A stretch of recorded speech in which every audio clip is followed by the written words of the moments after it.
life ever since I was 3 years old. That's when I actually started playing drums in the church.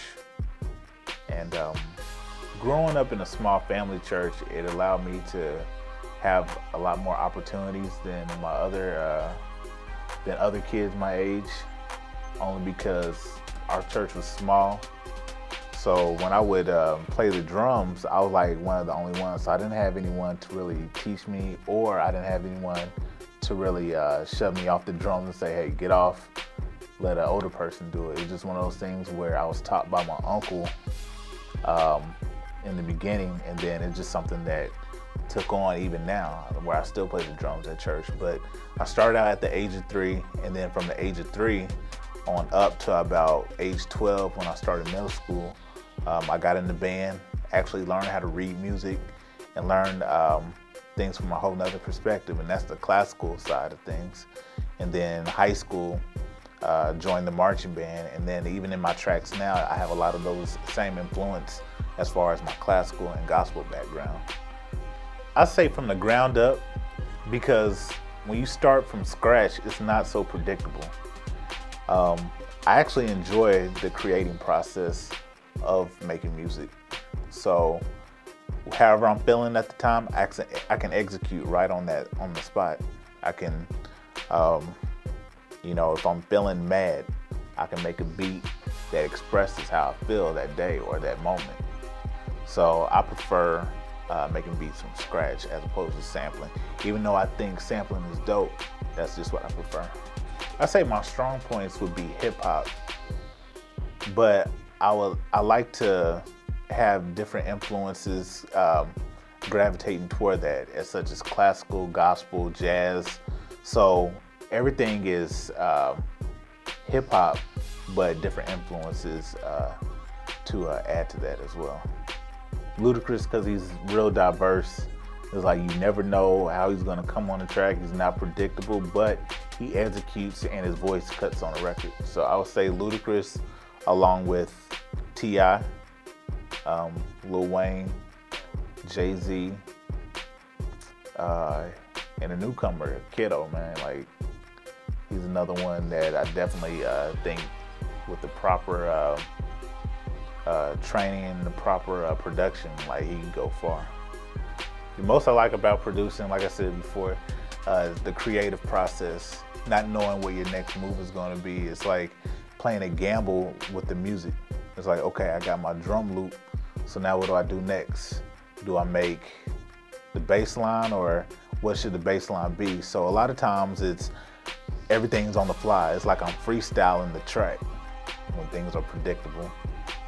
Like knowing the answer before, it's like knowing the answer before the question is asked to you.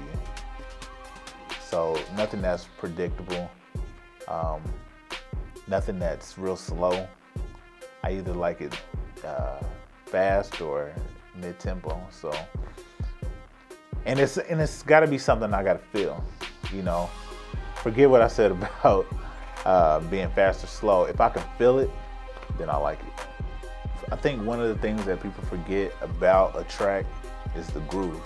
Because a lot of times when you're in the club or if you're in the car and you just listen to a drum track, if you can nod your head or, you know, whichever, whatever on the beat, like if you can nod your head right on the beat, or if you can nod on the ups, then that's when you know you got a good groove in the track. So I think the drums is the pivotal point of a track. It's the heart, and I like hearing like off stuff, off rhythms and beats, you know, and that's what a true musician is someone that knows how to do something different, but also add another element as well. Currently right now, I'm working with a media conglomerate named Williams Entertainment out in Los Angeles, California. And basically what that is, they focus on music, television, and also theater. So not only do I do, you know, hip hop, R&B, and pop music, but I also do commercials as well. So I produce the soundtrack to a lot of the commercials that you'll see in the near future. Learn your craft, perfect each day what you do, and stay organized, and always be business minded in everything you do. Like follow up. Anytime you get an opportunity, be ready for it.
They can reach me at joeyfrenchmusic@gmail.com. They can also reach me at twitter.com/joeyfrenchmusic. And then they also can reach me at myspace.com, Joey French Music.